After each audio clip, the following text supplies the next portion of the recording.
যারা বিপ্লব করেছে তাদের সাথে সবসময় বিএনপি প্রতারণাই করেছে। ৭৫-এর বিপ্লবীদের সাথে বিএনপি প্রতারণা করেছে, ৯০-এর যারা বিপ্লবী ছিল তাদের সাথে প্রতারণা করেছে, এবং সর্বশেষ জুলাই বিপ্লবের যে ছাত্র জনতা যারা বিপ্লবী আছে তাদের সাথেও আজকে প্রতারণা করছে। কিন্তু আমরা দৃঢ়কণ্ঠে বলতে চাই, যারা এই প্রতারণা করছেন, এই প্রতারণায় আপনাদের কাল হয়ে দাঁড়াবে। এই প্রতারণার মধ্যে আপনাদের পতনের ধ্বনি শুনতে পাচ্ছি আমরা। আমরা চাই আপনারা এই বাংলাদেশটাকে এমন কোন পর্যায়ে নিয়ে যাবেন না যার মাধ্যমে আমাদের আবার সেই পালানোর ইতিহাস দেখতে হয়। সেটা আমাদের জন্য কষ্টের। আমরা চাই এই বাংলাদেশে গণতন্ত্র প্রতিষ্ঠিত হোক। ৫৫ বছর এত রক্ত দেওয়ার পরও আবার যদি আমাদের এই বিষয়গুলো নিয়ে কথা বলতে হয়, তাহলে এটা আমাদের জন্য কষ্টের। এটা একটা কালেকটিভ ফেলিওর।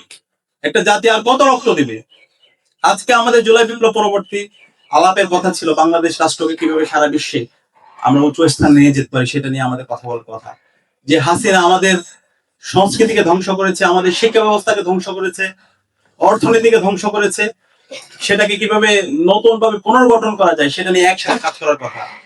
আমাদের পররাষ্ট্রনীতিকে কিভাবে পুনর্গঠন করা যায় সেটা নিয়ে কথা বলার কথা, সেটা নিয়ে পুরো জাতি একসাথে কাজ করার কথা।